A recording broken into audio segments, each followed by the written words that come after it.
All I got is missed calls on my line, yeah. Never seen the pick up, right on time, yeah. If I don't call back, leave me alone. Please leave a message at the top. Hello, everybody. Welcome into episode 146 of the Missed Call Podcast. I'm Colby Marshall, and alongside me is always Ryan Sartori. Let's get funky, man. Let's get funky today. Let's do some weird shit. I got something I got to tell you. I was trying to tell you before, and you're like, should you just wait for the pod? And I was like, yeah, actually, you're probably right. I should. Let me write down the part that I meant to tell you. It has to do with the fall.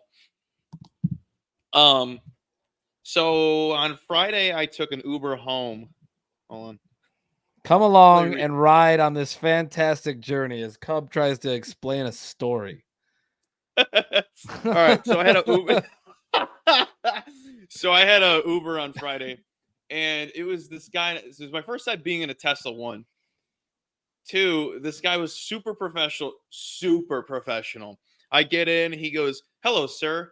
I would highly recommend you buckle your seatbelt because there's a lot of crazy people out there." As I was buckling my seatbelt, this motherfucker had a suit on and shit too. The way he was talking, he should have. Yes, shirt and a tie, possibly a bow tie. This guy looked like Darius Rucker. I was like, dude, I wanted to say it so bad, but I didn't. He said, "Play wagon wheel." I was like, could you see me wagon wheel? So I'm in the Uber. He's like, "Sir, would you like me to turn the AC on for you?" And I was like, the windows were already down, so I was like, "Oh, I'm fine. If you're just driving, like, I'm not gonna be hot." Right. So we're driving, and this woman honks at him. Oh, please tell me. He's got all the windows down. He's got all the windows down. They get to the light, and she's yelling at him. She's yelling at him. He goes, "Maybe if you weren't on my ass, we wouldn't have this problem." And she's, he goes, "Man, fuck you, bitch." Turns around. "Sorry, sir."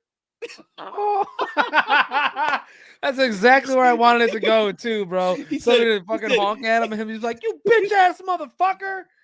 He said, "Excuse me." He goes, "Fuck you, bitch."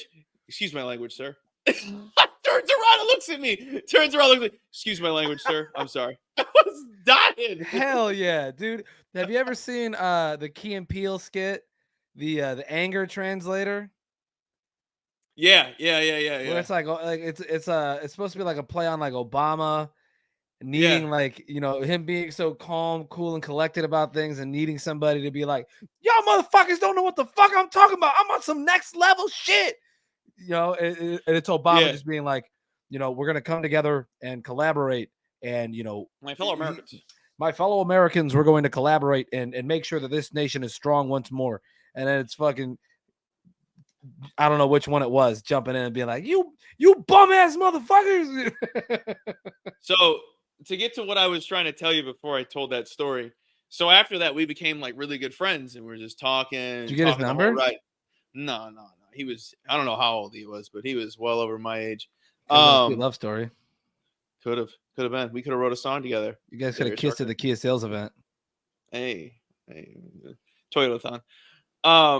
So we were talking, and I told him, I was like, flat out, I go, I'm getting to a point in my life where I think summer is the most overrated season. I go, I sweat my ass off. I can't wear anything nice because I'm going to sweat through it. What's the point? I go, I'm a spring and fall guy. Those are the best seasons.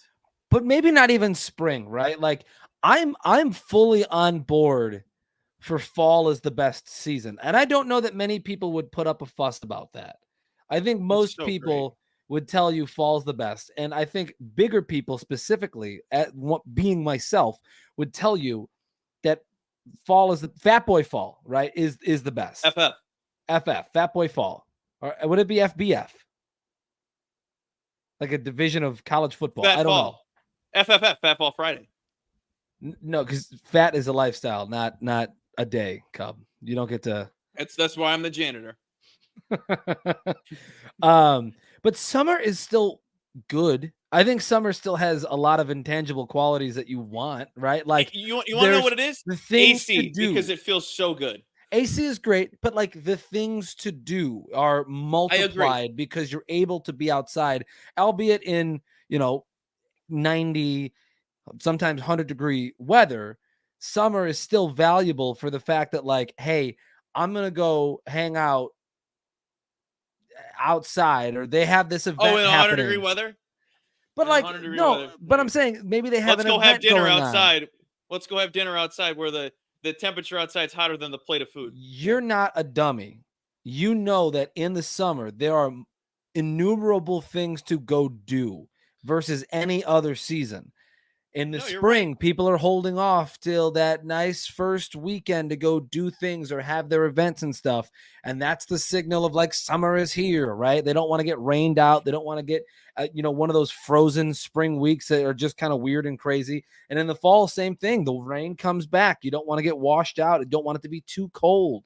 You don't want it to interfere with football or anything like that. And so I think summer is great because of the things you can go and do, although you have to put up with the stupid heat. Guys talking to me like I don't live in the city and don't know when it's the perfect temperature. I'm just trying to stand up for summer. I'm trying to stand up for summer because you and I both know. Stand up for something else. Stand up for something else. You and I both know. We both know that fall is going to get here and be gone. The same way we Ryan, not global warming. Through spring, we're gonna through fall, and then we're gonna be in the winter, and we're gonna say, "Man, I wish it was summer," because winters we live in the same area. Winters are brutal. We are in a point in time in history where there's 2.5 seasons. You got winter, summer, and then the 2 weeks of those other 2 seasons. I would say. Am I wrong? I remember last fall, it was fall for 2 weeks, and then it was winter. I think that there are possibly 11 seasons in the Midwest. Do not go through this dumbass list. Do not go. But there is some truth to it. It's the same thing that I said, though. It's literally the same thing. It is the same thing, Ryan. Do not try to change my mind. It's the same thing. I think that there is some truth I simplified it. There's winter. There's full spring. There's second winter. There's the spring of deception. Then there's rainy season. Then spring. And then you get into humidity. And then you get like fake fall for a couple of weeks. Here it is, the fake seasons. Here it comes. Because there are fake seasons. You get that one weird We're in fake fall right now. We're in fake fall right now because it's going to be 80 at the end of the week. And then after we get through fake fall, it's going to be 50 every day. No, yes. Oh, I want that so bad. I'm up for hoodie season. Anyway, there's a lot. Have I ever told you my favorite? Have I ever told you my favorite or my dream temp? Excuse me, Cub. I'm talking to America right now. I was hoping that you would get the Geno Smith quote and go with it. Are you just upset now? I just wanted to talk about my dream. What's your dream temp? All right.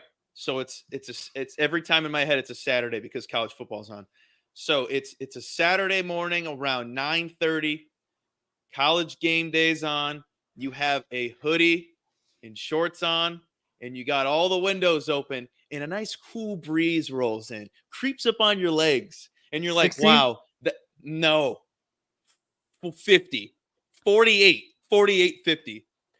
Because you're still a little toasty. You could put sweats on, but you're like, nah, I don't want it to be winter yet. I don't want to put everything on. I would say a little bit warmer than that. I'm on the same page as you. I think that's an optimal temperature. I like to go outside and be cooled down. Does that make sense? Yeah. I don't know. Yeah. I don't know.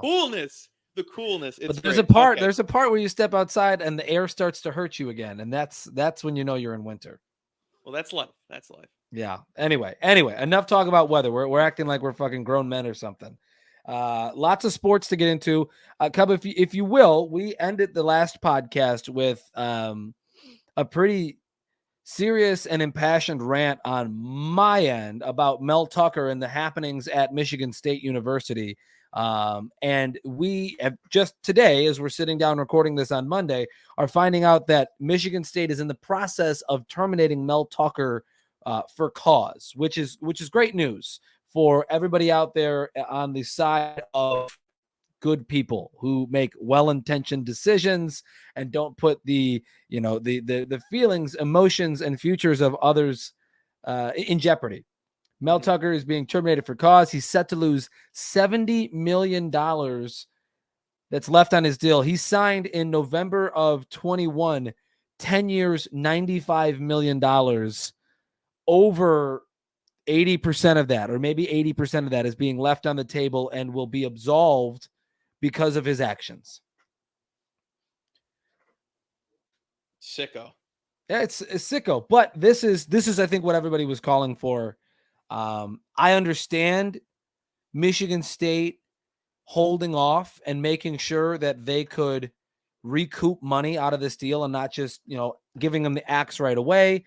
They suspended him without pay, so he hasn't been getting paid the past couple of weeks, which is also good. And now he will not get paid at all. That $70 million, again, just kind of vanishes and goes away. And I don't think they'll have to pay much, if any of it, to him. But that I wanted to lead off with because we told everybody we'd keep them informed on that. Yeah. It's still has to go to court and stuff, right? Yeah. Right.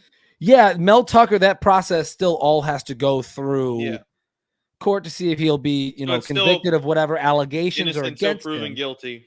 Right. Of course. Asterisk, but the college has enough, they believe, to say we are terminating you for cause. Yeah. We can abolish your contract, and we not only can save ourselves the trouble, we can save ourselves $70 million as well. That's what I got. With their track record, good for them. Yeah. Yeah. So I don't know. Which way do you want to go? Because we could go the easy transition to college. I was going to say, just take that. Just take the easy train. Yeah. The biggest story, it seems now for the third week in a row, is Colorado. Now, I will come back to Colorado with the subject. Sorry, couldn't get it out. Missouri upset Kansas State. Oh, okay. So you want to start? Awesome game. Colorado, take notes, but don't take notes on how they ended the game. So I just want to tell you how they ended the game. So I think it was like 30 something seconds left. Missouri got the ball back. They're down, or they're tied. Game's tied. Fourth, 30 seconds left. They took a few plays to get going into field goal position. They get into fringe field goal position, and they spike the ball. 6 seconds left. No timeouts. They're on the sideline, Ryan, huddled up, talking to coach, blah, blah, blah. They get a delay of game penalty. Delay of game. How? You have no time. So was the they clock, do that. Is there the runoff situation? No. So they run a pass play, incomplete pass, 3 seconds left, kick the longest field goal in SEC history and win the game. How far was the field goal? 61 yards. Woo! Fans storm the field. Students storm the field. Head coach cries. You beat a ranked, if you're a gambling sicko like me, instant fade. Those two things, fade. They upset a ranked team. That's where the word comes in, upset. You can storm the field if you upset a team. That's my take.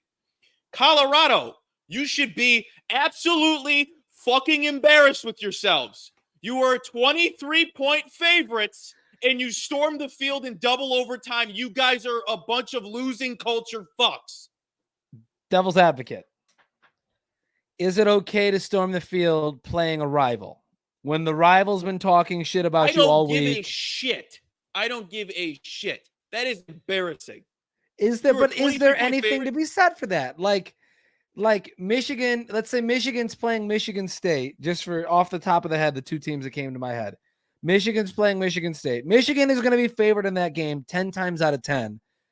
And all of the Wolverine fans and students that are there storm the field. Is that not welcomed? I mean, no. It comes with the territory. You're supposed to win Why would you storm the field? Because supposed I to think win. everybody's looking to create a moment and a memory, and all it takes is like two people to say we're storming the field, word spreads, and they do it. There's not any really strong-willed people that watch sports from the stands. Everybody's blitzed, everybody's having a good time. You know what I This is mean? true. And so But the wave winning wouldn't culture. exist. This is my addition to it. The wave Kill the wouldn't wave. exist if there were people in the stands that had a brain for themselves, right? They'd be like, this is fucking dumb. I'm watching, I paid money to be here. I'm watching this thing happen. Nobody does the wave at a fucking concert. They do it at baseball games and football games. It's like, pay attention. There's shit happening. The same hate thing the is wave. like, I despise the wave. Despise the wave, especially when it Do happens you know what's at another Wrigley. one? Do you know what that's like wave, but the like audio person does it? The "Hey-o, Oh yeah. hey-o." Unless it's changed up a little bit, and it's like sometimes they'll change it for players. I can't give you a specific example, but like sometimes the name or the nickname for that player will fit in there, and they'll switch it up to be for that player. That's fine. But no. So I guess what I was trying to add on to your point about storming the field in Colorado's situation is that like there was two people that said let's do it, and everybody was like, yeah, let's do it. It's the same way that like the wave starts and everyone's like, oh yeah, you do this sometimes, right? Like this happens. I think it's embarrassing. I texted my friend or my cousin who went to Colorado, who's all on the Dion bandwagon, just like all of us.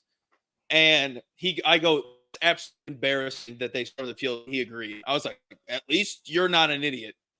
Yeah, I think the excitement of an overtime game, a double overtime game, probably adds to it too. I'm just only trying to find It the definitely angle for it. does. But yeah, it's definitely embarrassing because every You're other right. fan base in America is going to go. You're right. But it's I said also this in hard the to tell office them. today. It's hard to tell them act like you've been there before because the school hasn't. None of these students that are there have seen this team be ranked like this. Now, when I say winning culture, I don't mean the program, because obviously Dion is going to bring a winning culture and a vibe that is very swaggerific vibe. But the fans, How that's very like white of you. swaggerific. You like that? Yeah, how very Um, white of you. It just reminded me of Bears culture.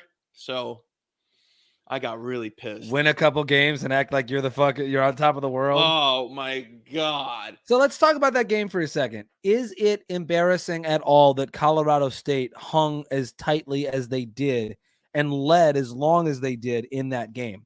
Is Colorado? They should have won. Colorado State should have easily won.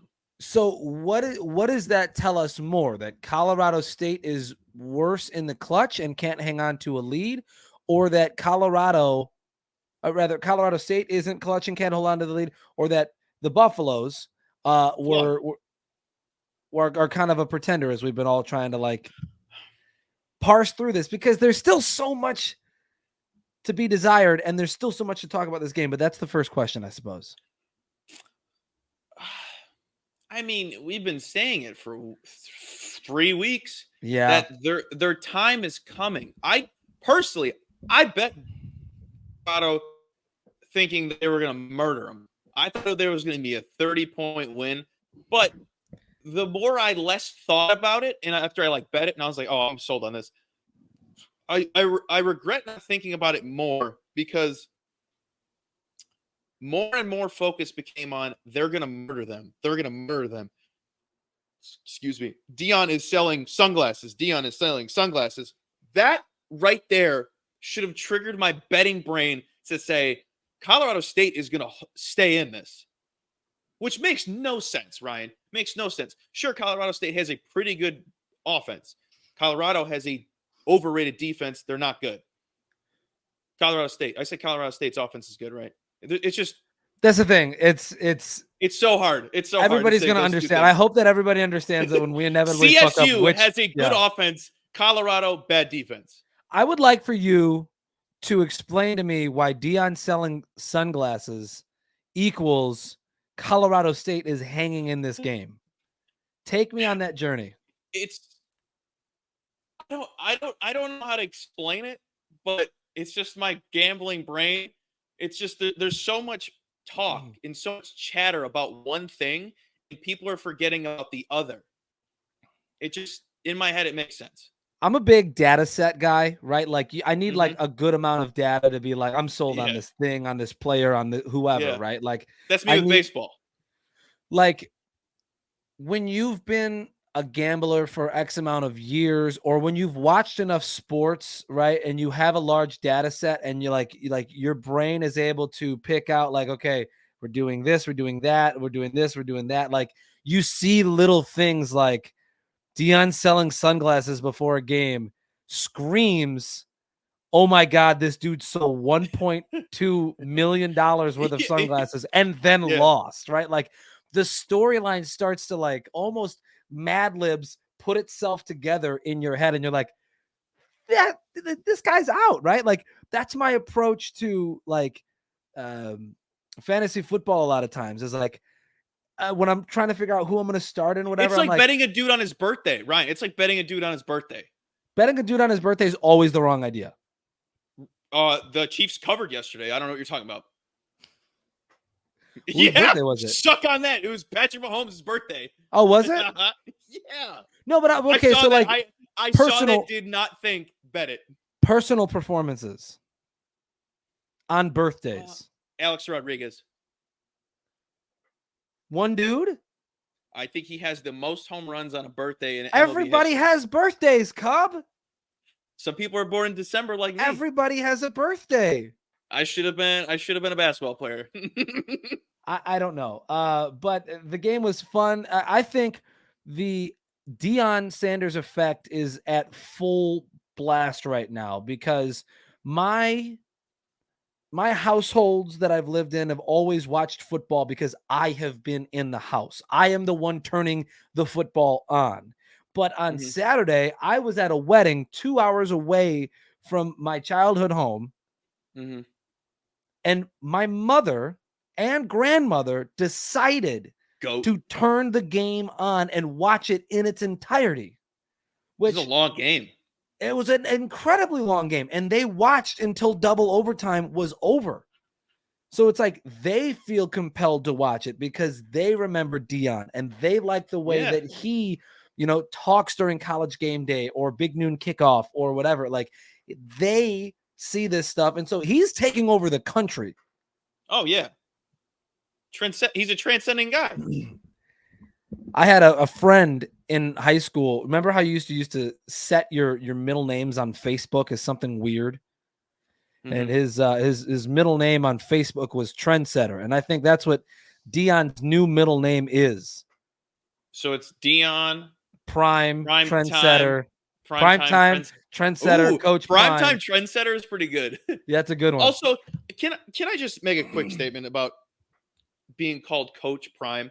I really don't like it when the sideline reporter refers to him as Coach Prime. It makes me feel like I'm watching the WWE. Please call him Coach Sanders or Dion. Yeah, I can get behind that. I 'Cause do it's not like kind it. of I don't. I will always refer to him as Coach Prime because it's a badass name. But do not do it in a professional setting going into the half or post game. one of the bits of advice that I've gotten my journey as a broadcaster is when at all possible, avoid nicknames. If it is like for the conversation or for like a joke or something that you're getting to, fine. But at all times, avoid nicknames because usually it makes you sound too much like a fan or like you're pandering, Yeah. and people don't Yeah, dig that. yeah, you know me that people that work in our biz when they freak out over athletes, I can't. Yeah, well, on TV and stuff, like I'm cool with it behind the scenes on your Twitter, on your social media. That's fine. Jeff Passan loves Shohei Ohtani. Everybody should love Shohei Ohtani. But when it's like I'm broadcasting and I'm freaking out that Shohei Ohtani is right here, like that's probably a little bit too much. I also wanted to talk. I brought up College Game Day. You've said College Game Day already.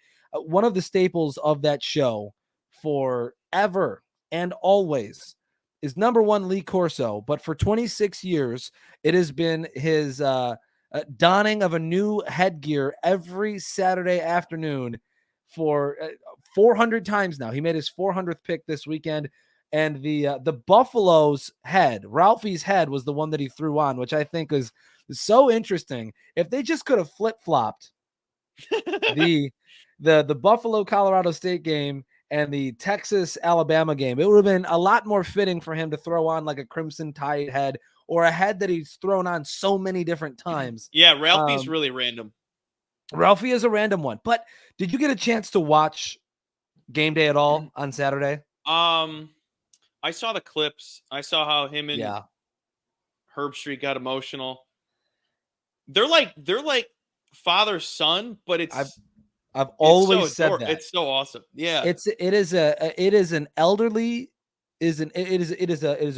grown man, right? Watching his elderly father bumble through a TV show in the most innocent and well-intentioned way possible.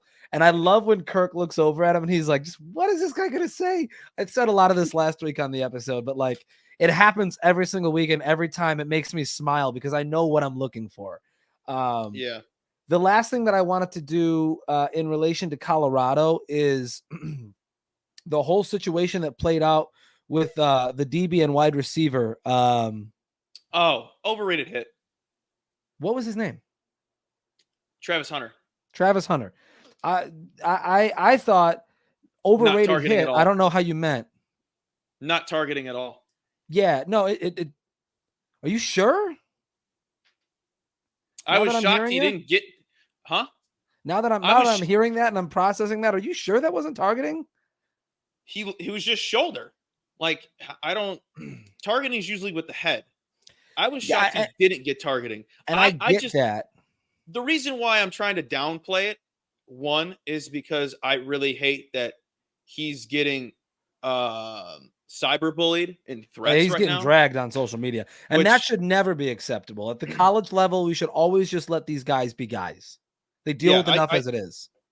People I don't really appreciate when fans and people think everyone's out for blood. I'm sure there's some football players that are out to really injure people, but in the heat of the moment, you're all riled up. I do not ever assume someone's trying to kill somebody. And first of all, a lacerated liver, that's nuts. Yeah, it is. It's definitely nuts. I think that on the play, the way I have it in my head, I don't have it in front of me, but I watched it a couple times. And the way I have it in my head, Travis Hunter took a couple steps after not catching that ball, and the linebacker came down pretty hard over the top with some intentions to do damage. And like, listen, football is a violent game. Football, that kind of stuff happens. It's a quick game.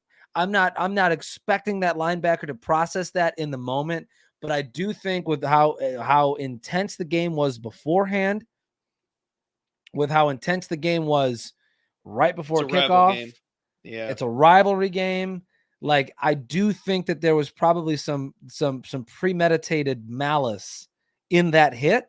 And I'm just like you. I'm surprised it wasn't called targeting. I've seen less. I've seen way less. We saw it in the championship game a couple years ago. Was it the linebacker from Clemson who barely touched a dude and got ousted for the rest of the championship game? Yep. So I had a cowboy collar. I'll never forget. Never forget the cowboy collar. Jesus.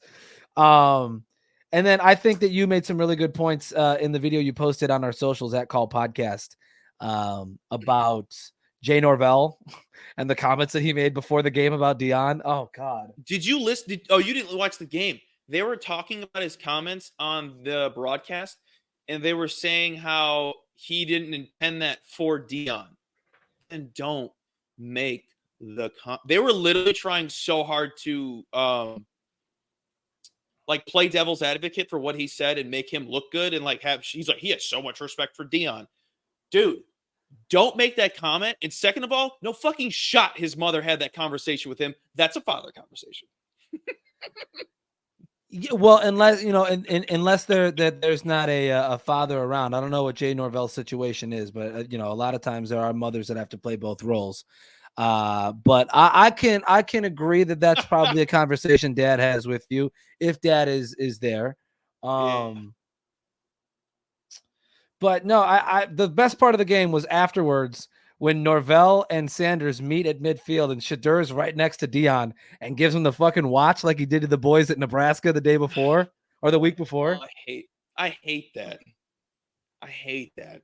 Dude, we want to see character and charisma out of these players. I know. I just think we it's want corny. to see their personalities I just come think through. It's so corny to walk to someone and go, boop. Football is corny.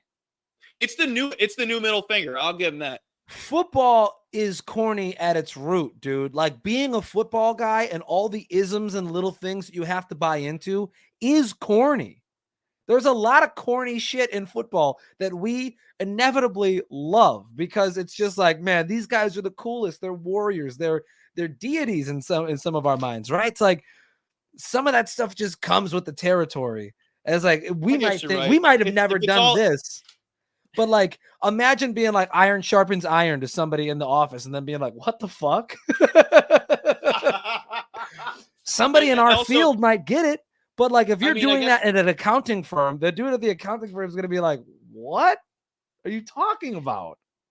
I guess that is an old man take by me, since I always say if an old man's mad about it, it's entertainment and you shouldn't be mad. So I'm not mad. I guess I'll take it back. That's I good. like it. It's the new middle finger. This is the middle finger. New middle finger has to be.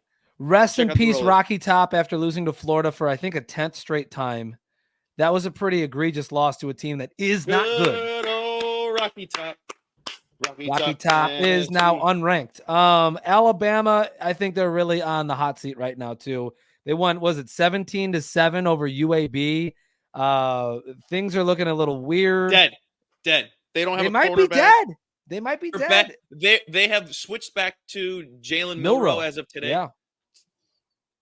Saban's looking for answers, but here's the thing: if this team catches Jalen Milroe, if this team catches a couple of wins in the middle of the year, they're still going to be in the top 10.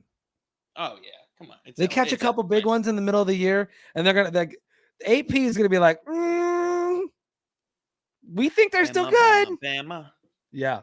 So, you say future Bear quarterback Jalen Milroe, and it seems like any quarterback in college football could be the next Bears quarterback. Now, because did you see my tweet today? No, I did not. But I was going to finish that sentence by saying that belief in Justin Fields right now is at an all-time low. Can you pull up my tweet? You'll laugh. Okay. Yeah. What Ryan said, the city of Chicago, I think, is officially done with Justin Fields after yesterday's performance against the Bucs.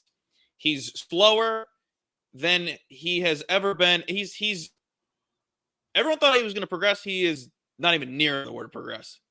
Ryan, how about his have you seen the video of his release? Or you see on how I'm just seeing it on how slow it's gotten from year 1 to year 3. It's a 0.7 difference. Who's your favorite quarterback on that list? Who's your favorite quarterback on the list? So let me ask, is this a power ranking? No, it's just a list. Okay. Colby's tweet at @C_Marcio2. The most Bears move at quarterback for the 2024 NFL draft. Number 1, Drake May. Keep going. Number 2, Riley Leonard from Duke. Number 3, Drew Pine, Arizona State University. Former Notre Dame quarterback. No relation to Chris. Number 4, Spencer Rattler. 5 on the list, Grayson McCall from Coastal Carolina, who's in his 6th year in college football. All of them at Coastal Carolina. Number 6 from Kentucky, Devin Leary, the heir apparent to Will Levis. Oh my God. This list. Number 7, Bo Nix. Tell me that is not the most Bears move ever. No, this is the most Bears move ever. At number 8 from Iowa, Cade McNamara. Yeah. Oh my God. Keep going. Rounding out the top 10 at 9, Jalen Daniels from Kansas. And number 10, Dylan Gabriel from Oklahoma. I think the only thing you're missing on here is a Michael Penix Jr. No, I said he was too good. I said he was too good for them to pick. No, Michael Penix Jr. has great college football player, awful NFL quarterback written all over him. Do not disrespect him because he's a lefty. He's got some Cordell Stewart written all over him. He's got some stink on him.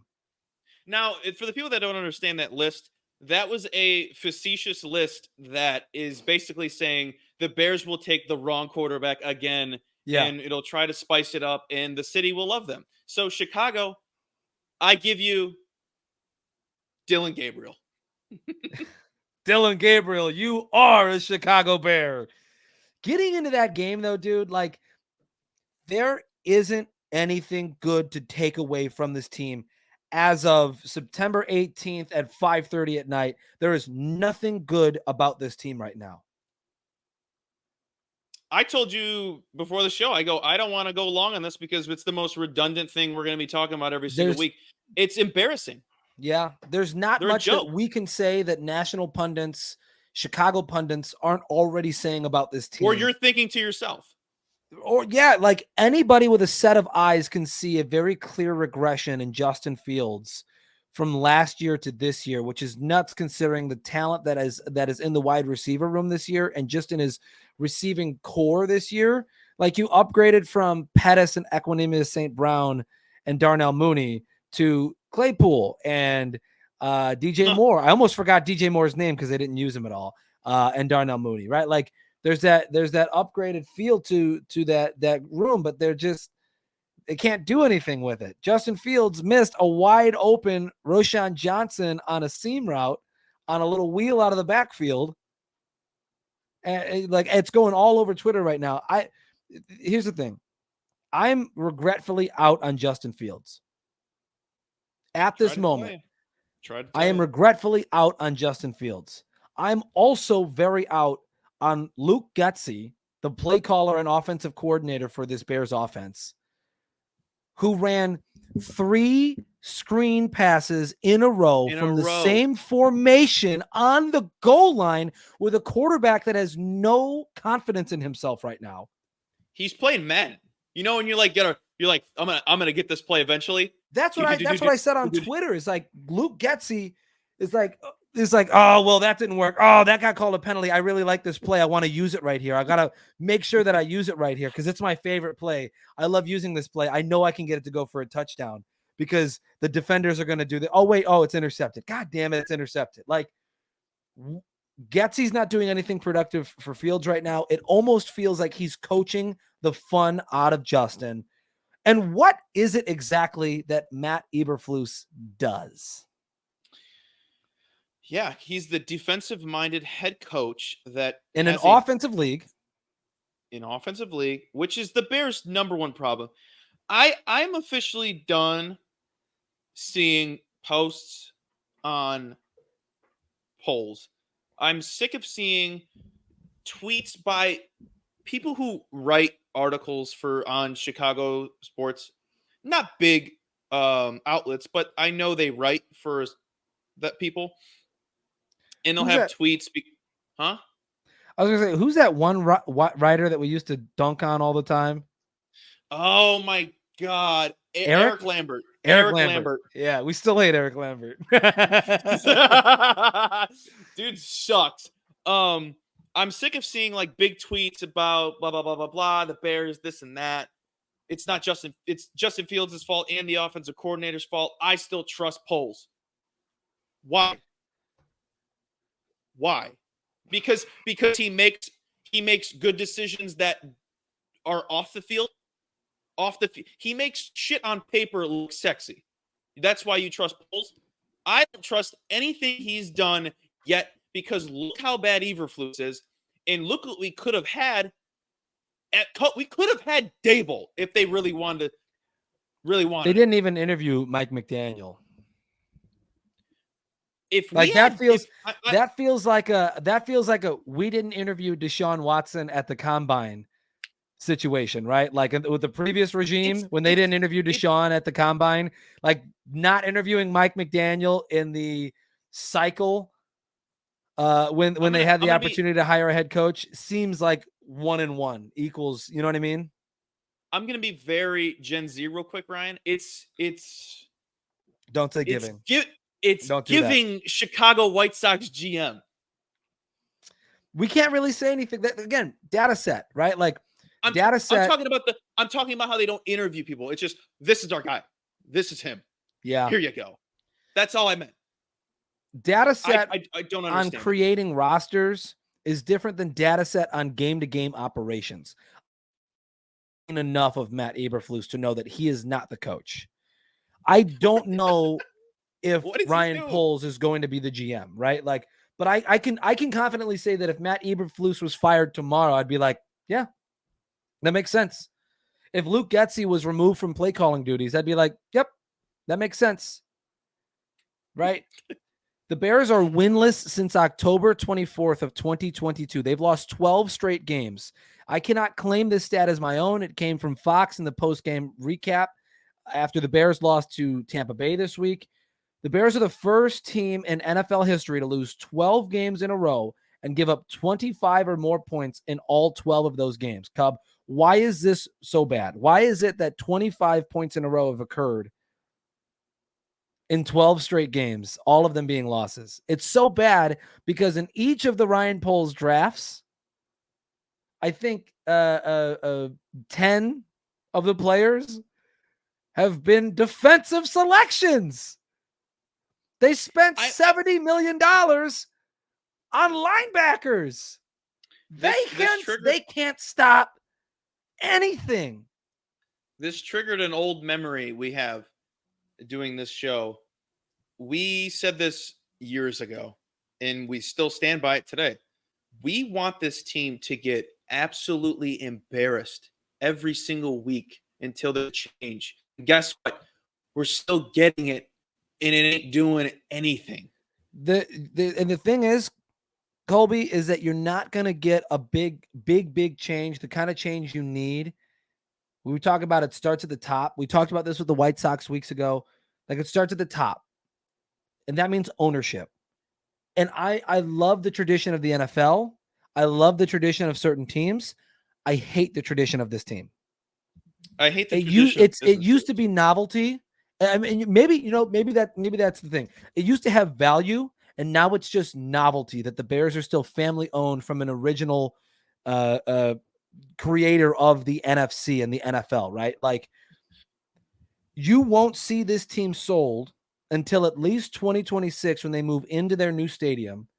And Virginia McCaskey at that point is, it's going to sound wrong, but is likely to cease. I know what you're saying. Right? I know the team won't be sold until Virginia's dead and the Bears have a new home. And that's morbid, but it's true. And so for the time being, it's going to continue to be this Bears team, which is awful. You talk about this team needing to be embarrassed. I think we're there. I think we are at the sheetrock of confidence, which is utter embarrassment on a week in, week out basis. I made the comment on Twitter. I ask you now, are the Bears of 2023 the Browns of 7 to 8-ish years ago? Yeah. The Browns were the punchline of every joke. It's horrendous. Start wearing the paper bags for the head. Now, I just processed. I think I've said this to you before, but I don't know if I worded it well enough or if it made much sense. But in a way, professional teams that ran like Bears, where it just feels like a money grab, is such a, like, in this day and age, business move. Like, we don't care how the product looks. As long as we're making money, we don't care. People are buying it, and all we care about is it's just, I don't know. Yes, it feels like a very, very, like, modern corporate structure. The rich want to stay rich type thing. But that's the thing, is this team isn't rich in terms of money, in terms of what this ownership group brings to the Bears. Have nothing. They bring very little. They own the Bears, and that's about it. The same thing with the Ford. Well, I take that back. The Fords have fucking Ford, right? Like there are family-owned teams that get it done. Look at the Steelers with the Rooneys. The Rooneys are family-owned. I don't know if they have their hands in other things. The Crafts. The Crafts are back. But I'm saying, bring it back. I'm saying family-owned, where the predominant thing that they own is the football team. Robert Kraft has Kraft and has ownership in Gillette. Yeah. The Fords have Ford. The Rooneys, I think, only have the Steelers. The McCaskies only have the Bears. That is a very non-traditional structure anymore in the NFL. Look at the cathedral that they built in LA, because the ownership groups for the Rams with is it Kroenke? Cronkite is the I think it's Kroenke is the owner of the Rams. I don't know the owner of the Chargers, but they got together and made a cathedral of football. You don't have that type of money, and they're acting like they have that type of money, and they don't. I would have. This just made me think of, you pointed out these, one of the most decorated professional sports franchises ever. The Pittsburgh Steelers. Yeah. Ever. Wouldn't you want to be just like them if that's all you have? If your whole life is one thing and you just want to keep putting out the Spirit Airlines of sports teams? But you can't, right? Because Art Rooney, who was I think the original owner of the Steelers. I don't quote me on the history and ownership of the Steelers, but Art Rooney, who I believe was the first owner of the Steelers, developed that organization, developed a culture of winning, developed a culture of development, right? Like they developed so well in that organization. You talk about all the time the wide receivers that they can get in and get out, and what they do there as an organization is crazy. Their defense has never been bad. And now he moves on to his son. I don't remember his son's name, but he's grown up in football. He understands it. He got it from his dad, and it continues. Yeah. And there's been a little letdown, but things are still transitioning for the Steelers. Still winning seasons.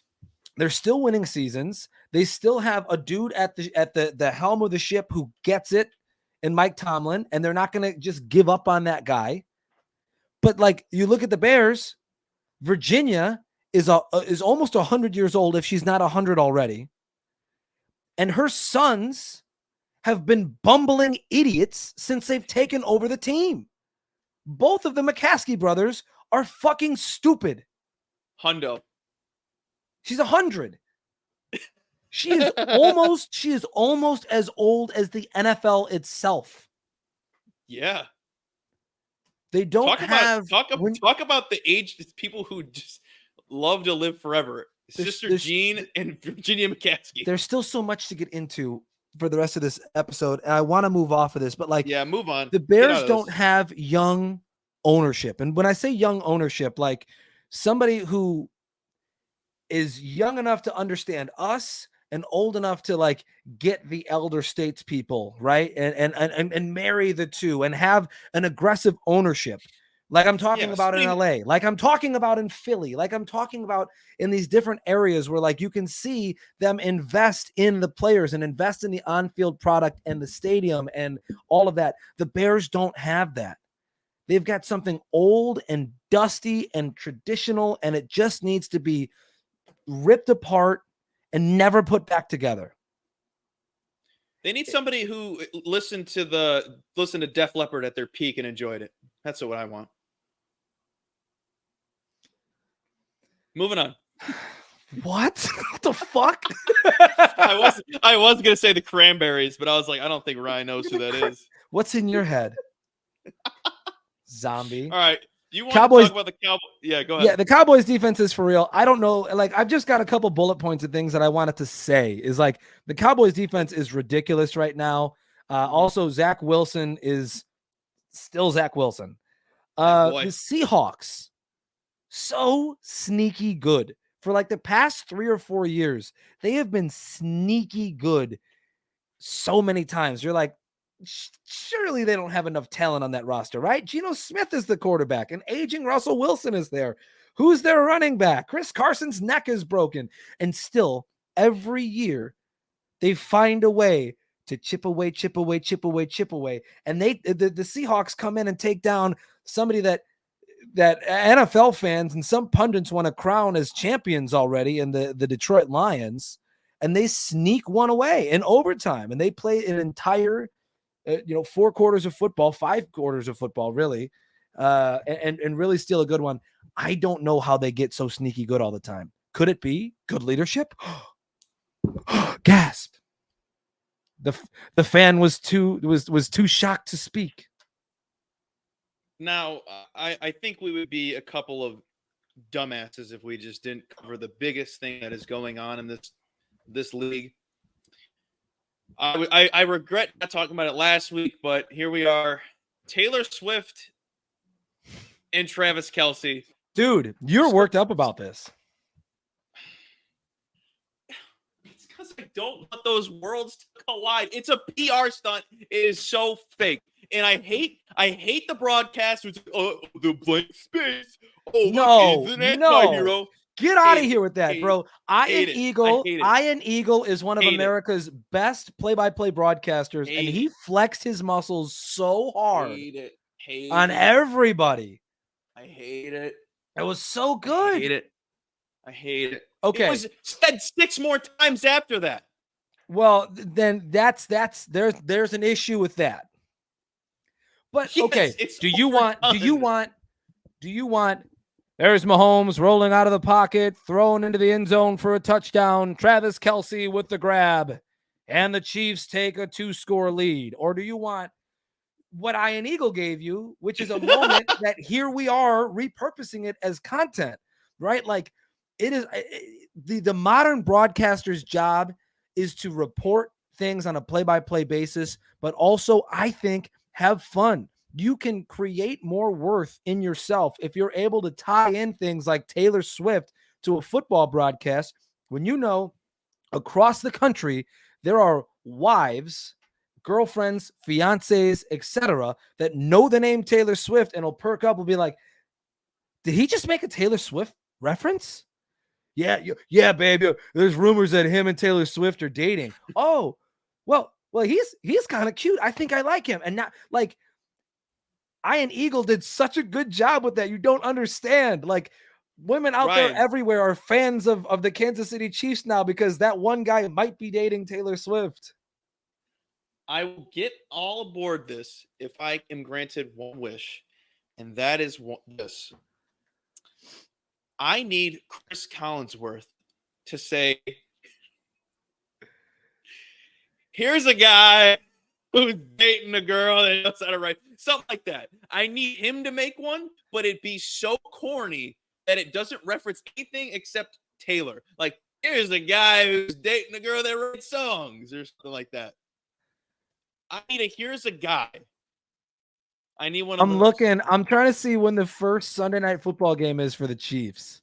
I don't know how he would word it, but I need here's week guy. 4. Week 4. If the things are still there, week 4, Chiefs and Jets is the first Sunday night game that we'll see them.